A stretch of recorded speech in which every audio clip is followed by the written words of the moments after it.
They're already traumatized by almost a week of round-the-clock bombardment. Now there's panic and confusion in northern Gaza after Israel's order to move south ahead of an expected ground offensive.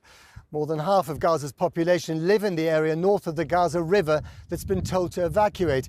Israel has sealed off the strip, and repeated airstrikes have forced the southern exit into Egypt, the so-called Rafah Crossing, to stop operating. At least 423,000 Gazans had already been displaced by those airstrikes, which the health ministry says have now killed around 1,800 Palestinians, many of them children. Hamas, which is designated a terrorist group by the UK, says 13 of its hostages were killed in the last day of strikes. The number of people killed in Israel since Hamas launched its brutal attack has passed 1,300, most of them civilians too. The group continues to fire barrages of rockets at Israel. Some hit Ashkelon and Sderot. Others were launched at northern Israel. And in the West Bank, Israeli forces have killed 9 Palestinians after clashes broke out as people marched in solidarity with Gaza. 44 people have been killed there since Saturday. That's according to the Palestinian Authority. Our Foreign Affairs correspondent, Porrick O'Brien, has the latest developments and a warning. You may find his report upsetting. Brief, surreal respite from the roar of airstrikes in the skies over Gaza today. The Israeli army dropped thousands of leaflets over the north of the Strip. The chilling public service announcement read as follows. To Gaza residents, terrorist organizations launched a war against the state of Israel. Gaza City has turned into a battlefield. You have to leave your homes immediately and head south of Wadi Gaza. For your safety, don't return to your homes until further notice from the Israel Defense Forces. Leave all public and known shelters in the city of Gaza. And with that, people grabbed what they could, like Abu Abdullah and his sons. What's happening, he's asked. Expulsion, he exclaims. Leaflets dropped from the sky telling us to leave. That's it, so we're leaving. The Israeli army told the UN that 1.1 million people living in the designated zone had 24 hours to leave. It was not clear when the 24-hour period started or when it would be up. Generations of refugees displaced again. It happened to our grandfathers, this man says. It's happening to us now. It's happening all over again, being forced out. This morning, an admiral in the Israeli army acknowledged the difficulty of that number of people fleeing in just a day. He also said that Hamas had set up roadblocks preventing people from leaving. We've been told about police checkpoints in the area, but we have not seen visual evidence of Hamas physically turning people back. We've been trying to contact people in the north of Gaza all day. It's been difficult to get through because the internet is down. We finally did connect over the phone with Musab Abu Toha. He's a well-known author and poet living in the evacuation zone. Himself and his wife and children, along with 4 other families, left their home yesterday, but could only find accommodation a few miles south in a relative's house in the Jabalia camp in Gaza City. 5 families are now living in a 2-bedroom apartment. They arrived at 4 p.m. yesterday. 4 hours later, this happened. And at 8 p.m., the Israelis targeted a house that is just very, very, very close to us. It's just 5 meters away from where we are staying right now. And it was a massacre. They killed about 20 people from the same family. I had the chance to leave the house after I heard the screaming of people. There were people injured in the streets. I saw with my 2 eyes that a mother and her daughter were dangling from the floor because there was no wall. So I saw the 2 bodies just dangling from the floor. They were about to fall. The Israeli army said today they've already carried out localized raids in Gaza, but the order to leave is the likely preamble to an all-out ground offensive. Street-by-street battles between Hamas militants and the IDF, with civilians unable or unwilling to leave in the middle. The UN said the evacuation order today will have devastating humanitarian consequences. The United Nations considers it impossible for such a move to take place without devastating humanitarian consequences. The United Nations strongly appeals for any such order to be rescinded, avoiding what could transform what is already a tragedy into a calamitous situation. According to Gaza's health ministry, the number of dead since the bombardment began is approaching 2,000. If you're one of those unable to leave on time, you're now praying that the clock will stop ticking. Warwick O'Brien reporting. Well, in the last hour, we've heard that infantry and tank units have taken part in raids into Gaza. Well, our foreign affairs correspondent, Sikandar Kamani, is with me now. Sikandar, it's good to see you here in Jerusalem. Is this it then? Have they started?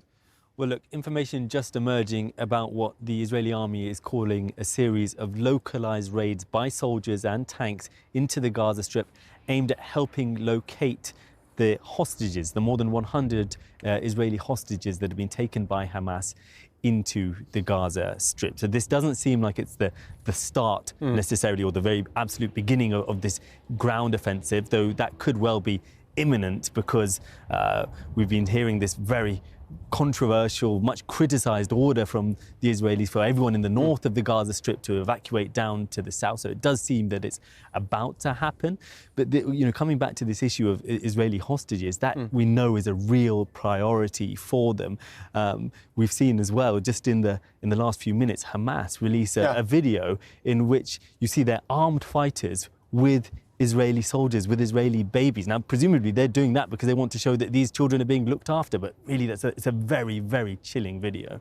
And just briefly, you talked to Israeli troops yesterday. What's their morale like? Because this could be a big trap for them as well, couldn't it? Well, certainly, there's likely to be Israeli military deaths in the Gaza Strip. Many, of course, more Palestinian deaths will be caused. But the mood amongst the Israeli troops, it seems very gung-ho. I mean, they are really, it seems, motivated by a desire for revenge. They probably wouldn't categorize it like that, but there's been this sense of collective trauma about this attack and the nature of this attack in Israel, and that's leading for this desire for revenge. And that's, of course, leading to these awful scenes that we're seeing play out in Gaza. Sikandar, thanks very much, and thanks for all your amazing reports. Thank you. Well, earlier I spoke to a doctor who's moved 4 times this week in an attempt to stay safe, to stay alive, but has remained in Gaza City in the north of the Strip. Dr. Kamis Elesi is a neuro-rehabilitation and pain medicine consultant. I asked him why he hadn't evacuated to the south. He can't go because there are thousands of people who are trying to flee. And not only that, there's no place for them to go, because you go to Khan Yunis, you go to Middle Zone, you will find chilling and killing. So you will rush back to your home and you say, I would rather die in your home rather than to die in a place in the street, because there is no place safe in Gaza. No place is safe now in Gaza. So just to be clear, you are not going to evacuate, and there are thousands of people around you, you're telling me, who are either unable to evacuate or don't want to evacuate. No, because even we tried to evacuate, the police officers are blocking the roads. So they said, we don't want another Nakba, another transfer. And this is for some. So when I was thinking of going, they said, you cannot because the road is blocked. So I turned back and go back to my third place of transfer, because I've moved 3 places already. So it's beyond imagination. So just to be clear, the authorities, and by that I mean Hamas, are telling people they cannot leave the evacuation area because they want to avoid another transfer. In other words, the wholesale removal of the people, like in 1948, with those people, they're not allowed to return to their homes. Yes. Okay, and is that what they're telling you at the checkpoints? Yes, they're telling you. I mean, we don't want you to move. This will not happen, and we will not allow it to happen. And even if we wanted to go, we find no place, because people, we found them coming from Khan Yunis to Gaza. They're running from Khan Yunis. So when we saw people running from Khan Yunis and Rafah, which is supposed to be the final destination, back to Gaza, and they're running for their life. What do you expect then from the next 24 or 48 hours? I expect more and more death to be recorded because every day we're adding 200s, 300s to the numbers of death. Just yesterday, we were recording 1,100. This afternoon, we have 1,300. Now we have 1,800. So, and if we are allowed to get the dead from under the rubbles, the kids who were buried under their homes, the numbers will exceed 2,500, I'm telling you. I'm telling you, the number will exceed 2,500 right now. So more and more will be killed. And for what? For what? Just to feed the arrogance of some leaders. So this is a final message. Maybe tomorrow you will not find me. I will be among the dead. But this is the message that I want to convey to you first and to every other man with a living conscience in his heart and his mind to stop this ongoing onslaught and stop it now. Dr. Alessi, I hear what you're saying, and the situation sounds terrible. And I'm very glad that you're telling us your story and describing the situation where you are, because it needs to be heard. But can you just, in some detail, tell us what's going on in your hospital, the state of the patients, the difficulty of evacuating any patients under these circumstances? Just describe that to me, please. In fact, yesterday I was at Chief Hospital, and yesterday they still have maybe some fuels for 3 days more. So in 2 days, the hospital will be shut down. Today, they have no more beds for patients, no more beds in the ICU. So patients are being seen on the stairs, in the streets, near the car parks, because they have no more beds. Patients are coming in hundreds. Unfortunately, more and more patients coming with severe injuries, no more medicines, no more drugs, no more light, no more oxygen, no more ventilators for the ICU patient because no more electricity. So more and more patients will be dying indirectly because of this ongoing onslaught before the eyes and ears of the modern world, unfortunately. All right, Dr. Kamis Alessi, thank you very much indeed for giving us that interview, and I wish you all the best. Thank you. Thank you. Now, the US is working with aid agencies on setting up safe areas for civilians in Gaza. Secretary of State Antony Blinken is on a 7-country Middle East tour, taking in Jordan, Qatar, Bahrain and Saudi Arabia today alone, as he tries to stop the conflict between Israel and Hamas spiralling into a bigger war.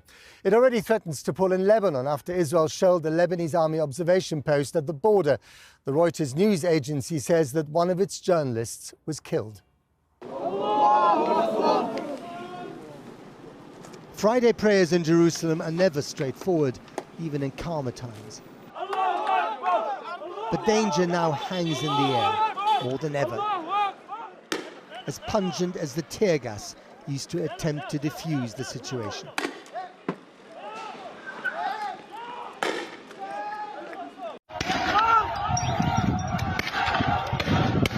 The region is now a powder keg, with civilian populations incandescent at the siege and bombardment of Gaza.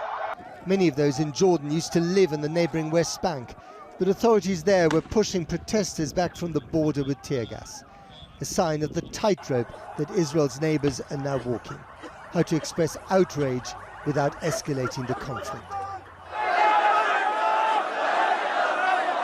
Israel has already clashed with its northern neighbours this week, and leaders of Lebanon's militant group Hezbollah welcomed their colleagues from Iran today. Together with Hamas, they form what Israel calls the new axis of evil. But preventing them from joining the conflict is now the major aim of diplomatic efforts across the world. The calls with us by great powers, Arab countries, envoys of the United Nations, asking us not to interfere in the battle will have no effect. Every time we ask them, why do you not stop the war? They tell us, do not intervene in the battle. Mr. Secretary, how are you? You are Western officials, for their part, are now on the whirlwind tour of the region, desperate to put the brakes on an already spiralling situation. US Secretary of State Antony Blinken met with the King of Jordan and Mahmoud Abbas, the 87-year-old president of the Palestinian Authority, and whose influence on the conflict is more theory than practice. More promising, perhaps, may be tonight's talks with the Qataris, better placed to broker between Hamas and Iran. I think Anthony Blinken is doing his best. I think the fact that he's already landed in Qatar and meeting the emir there is extremely significant. I think Qatar is a very wise choice given its links both with Israel and Hamas and in the region. It's, I think, intensifying the diplomatic efforts ahead of any further inevitable escalation is absolutely key, given that with escalation, the humanitarian situation will deteriorate rapidly. We're with you, Mr. Prime Minister, and as the President said, we have your back. And, US Defense Secretary Lloyd Austin was in Tel Aviv to affirm the unequivocal support being given to Israel. No need for soft words when your arrival is preceded by the biggest aircraft carrier group in the US, now parked in the eastern Mediterranean. But this too is a tightrope, with the UN warning that Israel's next action could turn a tragedy into a calamity. If the West becomes complicit, will anyone take their calls for restraint seriously? for any country, for any group, or anyone thinking about trying to take advantage of this atrocity, to try to widen the conflict or to spill more blood, we have just one word: don't. One theory is that Hamas has laid a trap for Israel by luring it into the Gaza Strip with the viciousness of its attack a week ago. Israeli soldiers fighting at close quarters in streets turned into a warren of rubble. But it could also be a trap, or at least a moral maze, for Israel's backers wherever they are. Does unflinching support for the country that has suffered the worst loss of life since the Holocaust create a calamity for innocent Palestinian civilians, with consequences felt for years to come? Well, joining me now from Washington, D.C. is John Kirby, the White House National Security spokesperson. Thank you so much for taking time to come on our program, Mr. Kirby. We are all united, I think, in shock at the appalling events of last Saturday. But would you agree with the United Nations that Israel's order for 1.1 million people to evacuate the north of the Gaza Strip in less than 24 hours is almost certain to lead to calamity? We're concerned about the fact that Hamas is throwing up roadblocks and not letting people and ordering them to stay in their homes. Now, I'll let the IDF speak for their evacuation order. It's a tall order, to be sure, to try to move that many people south in that kind of a time frame. I mean, that's, I think, they should be the ones to talk about their desires to do that. I think we understand essentially the goal behind this was to try to get civilians out of harm's way, and that's a commendable goal because it's Hamas that's putting them in harm's way, not only by sheltering in hospitals and schools and tunnels underneath their houses, but now telling them to stay home and putting up roadblocks in case they want to leave. Now, one of the reasons why they're putting up these roadblocks, apparently, is that they're worried that if people are going to leave the north of the Gaza Strip, they won't be allowed back. It was going to be another 1948 when people were forced to leave areas in other parts of what is now Israel, and they weren't allowed to come back. They called that the big disaster, the Nakba. They don't want another one like that. Do you understand what they're trying to say here? No, I actually disagree 100%. The reason they don't want people to leave is because they want to use these innocent Palestinian civilians as human shields. That's what they're trying to do. I think if you try to ascribe some sort of humanitarian purpose to Hamas, that's a fool's errand. It's more about the land that they're afraid of, losing at the end of the day. And of course, Palestinians know what they're talking about when it comes to that. But let me put it to you like this, or let me ask you this question. The key to all this might be Egypt. Egypt opening the Rafah gate in the south of the Gaza Strip and allowing people to take shelter there if and when the situation gets even worse. The Egyptians have kept that gate closed. Are you trying to impress upon them that it should be open? Yes, we are talking very concertedly with Israelis and with our Egyptian counterparts to see if we can provide some kind of safe passage out through Rafah so that those citizens of Gaza that want to leave, that they'll have the ability to do so safely and efficiently. We do not think that innocent civilians in Palestinian Gaza should have to suffer any more than they already have by what the situation Hamas has put them in. But I mean, they've suffered already in the thousands of bombardments from Israel in the last week in retaliation to the terrible attacks of Saturday. I wonder also what you make of reports that have now been verified by human rights groups that Israelis have used white phosphorus bombs in their attacks. We cannot confirm those reports. We've seen them, but we're not in a position to be able to confirm them. And are you telling the Israelis, to be cautious, to rein in some of their attacks, to be cautious with civilians? Because so far we've seen very little evidence of that. No, the right number of civilian casualties is 0. Of course, we don't want to see any more civilian lives cut short in Israel or in Gaza. That's what obviously we desire, and we are having active and continued conversations with our Israeli counterparts about the law of war, the law of armed conflict, and respect for innocent human life. There have been many reports, I'm sure you've seen them as well, that actually the Egyptians were telling the Israelis and the Americans that they had intelligence of such an imminent attack from Hamas. Can you confirm that? I cannot. Okay, let me try another one. It's been said by many people in this country that the attack of October the 7th was Israel's 9/11. Now, I think we can all agree that after 9/11, America made a few big mistakes in hindsight. Iraq, Afghanistan, the quick withdrawal, etc. What are you telling Israel and when it comes to not repeating the mistakes that you made and that they should not make? I don't believe that the context and the contours of the conversations that we're having with Israel, and I'm not going to detail diplomatic conversations here, but the contours are not around what happened in 2001 and 2002. It's around what's happening in 2023. And yes, it was on this, the suffering that Israeli has gone through is certainly equivalent to their version of a 9/11, but they get to talk about what this means to them. They get to talk about what they're going to do going forward. They get to make those decisions. The IDF is, I'm not going to speak for their military operations, and we're certainly not shaping our conversations with them about mistakes made 23 years ago. Okay, but you also provide them the means with which to retaliate, the means with which to defend themselves. So are you telling them that if they go too far, if it's too excessive, they risk a much wider conflict in the Middle East? Now, I really do appreciate the effort to try to get me to detail our conversations with the Israelis, but I'm simply not going to do that. The president has had 3 conversations with Prime Minister Netanyahu. The Secretary of Defense is there today. Secretary of State was there yesterday. We're obviously in close touch with our Israeli partners. They have every right to defend themselves. They have every right to go after Hamas and to try to eliminate that threat, that dastardly, brutal, depraved threat that they faced last weekend. And as Secretary Austin said today, we stand with you. We're going to stay standing with you. We're going to make sure you have the tools and capabilities that you need to protect your citizens. John Kirby, thank you very much for coming on the program.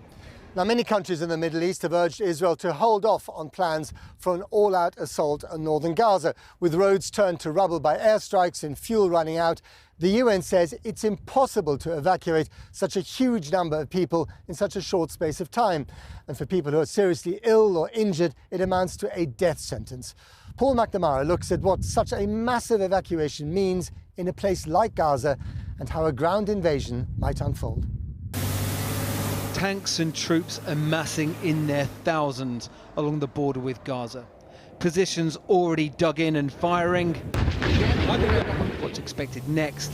A vast escalation.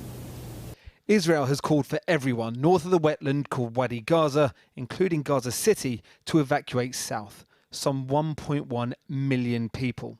But it's not just homes that must be evacuated. This area contains at least 10 hospitals, 3 UN-run compounds and 2 refugee camps.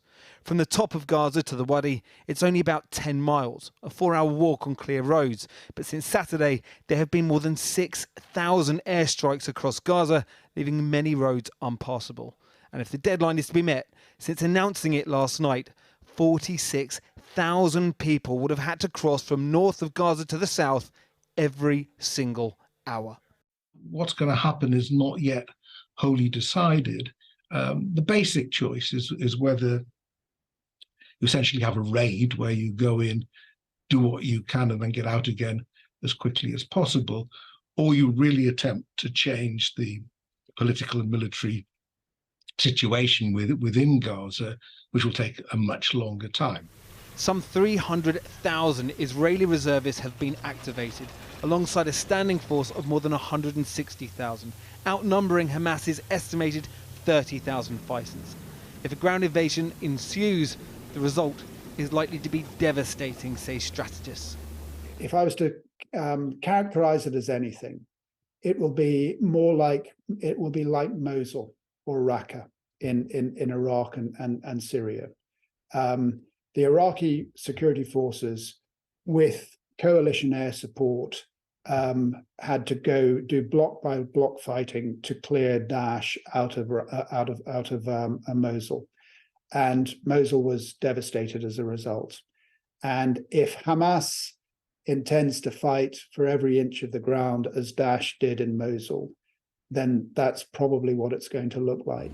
Israel Defense Forces say they will do everything to try and minimize civilian casualties, but, quote, the sad reality, it's Hamas's responsibility. I think we can imagine it to look, unfortunately, incredibly brutal, with a really high civilian casualty rate. They've now requested, right, to leave that particular part of Gaza. They've requested them to leave and go to the south. You're talking about 1.1 million people or more having to relocate in the space of 24 hours. It's simply not possible. So unfortunately, I think there's going to be a very high casualty rate. With escalation comes yet more questions, like what does success eventually look like? But for tonight, for many, the only concern is how to get as far south as possible. Well, earlier I spoke to Lieutenant Masha Mikkelsen, who's a spokesperson for the Israeli Defense Forces. She's based in Tel Aviv, and just before the interview, she had to run and take shelter after sirens sounded in the city. I began by asking her about the IDF's order for more than 1 million people living in and around Gaza to evacuate and move south. There's been an instruction by the IDF for the people in the northern part of the Gaza Strip to move south from the northern area of Gaza. We had no time indication on this morning. So are you still sticking to that timetable of 24 hours to get 1.1 million people out of the north of Gaza? We have not 24-hour timestamp on the evacuation. The IDF knows that evacuation takes time, that it takes longer for people to move. We're considering that in our operational assessment. Right. The United Nations has warned that that kind of evacuation of so many people in such a short time frame could be calamitous. We are fighting war against the Hamas terrorist organization. What's calamitous is the murder of women and children, the decapitation of young women, the rape of women and parading them through the streets of Gaza, beheading women and babies, burning people alive in their cars. Hamas has caused the deadliest day in Israel's history, the most Jews killed in one day since any other single day from the end of the Holocaust. The IDF is focused right now on making sure that Hamas never has the ability to hurt Israel like they did on Saturday. Evacuating more than 1 million people, most of them civilians, from a tightly, very congested urban area to another part of the Gaza Strip is going to be very hard to do. And I just wonder if that evacuation doesn't take place in 24 hours, would you still go ahead with your incursion, with your invasion? Gaza right now is a war zone. This is a fact. The IDF is using all possible channels, phone calls, radio, internet, flyers to warn people to get away from the Hamas infrastructure and to get out of the zone of danger currently. We are fighting against Hamas and we are striking Hamas terrorist targets. The evacuation is a thing that takes time. We understand that, and it is being taken into consideration. We are assessing the evacuation of the civilians in Gaza, but what we are getting from the field is we have now intelligence of Hamas setting up roadblocks near the city of Gaza to prevent its own people from evacuating and getting out of harm's way. Because Hamas has always and will always use its citizens as human shields. They're cynically abusing the innocent people of Gaza and using them as human shields. When the IDF needs to get into an area or to strike an area, Hamas will not let the innocent people go because they know that makes things complicated, and they do not care. There are thousands of injured people, again, most of them civilians, in the Gaza Strip right now, many of them languishing in hospitals where the power has been virtually cut off. Tens of thousands of people taking shelter in schools or anywhere else that is still safe. Those people may not be able to move.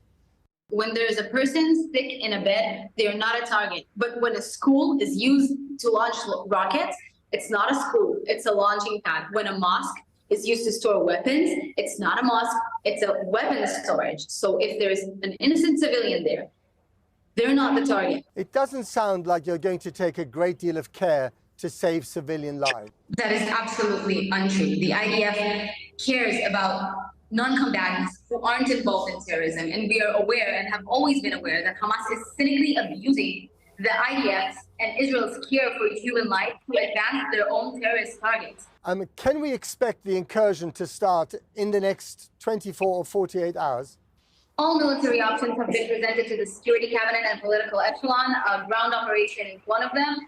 We will leave it to them to decide when the timing is right, but the IDF is prepared for any option that will be chosen.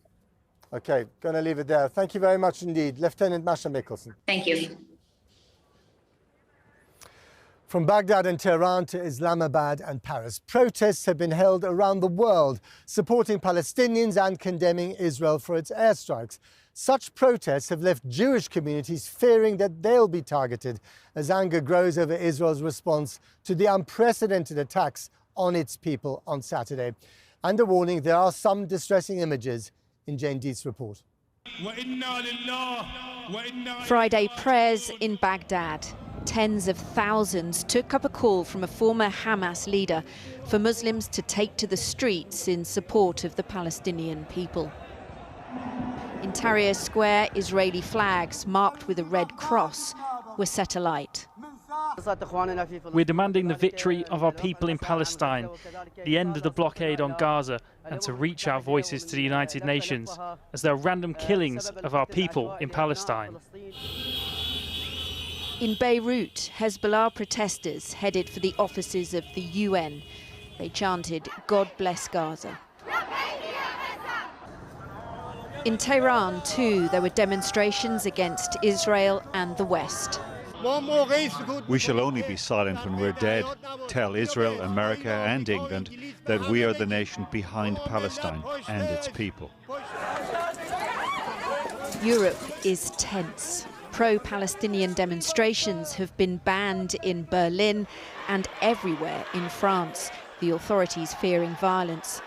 Protesters defying the ban in Paris last night were met with tear gas and water cannon. President Macron has appealed to the French people not to let international divisions divide them at home.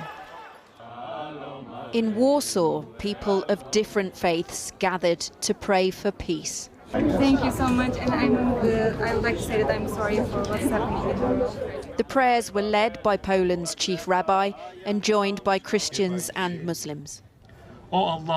This man says, "Oh Allah, we condemn all acts of violence and terrorism. We ask for your guidance to lead us to the path of peace." In Beijing today, an Israeli embassy employee was stabbed outside a supermarket. The attack shown in images on social media. The victim's in hospital. Police say they've arrested a foreign worker and are investigating his motive. In America, the New York state governor said the city is on high alert. Police and the National Guard stationed at synagogues and Grand Central Station. The city mayor said extra patrols were being deployed in Jewish and Muslim communities. New York City is the most diverse city in the world, and protecting our residents is the most sacred responsibility that we have. We have directed the NYPD to surge additional resources to schools, houses of worship, to ensure that they are safe. In New York, there have been rival demonstrations for Israel and the Palestinians. As tensions mount, countries around the world hold their breath.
Gaza.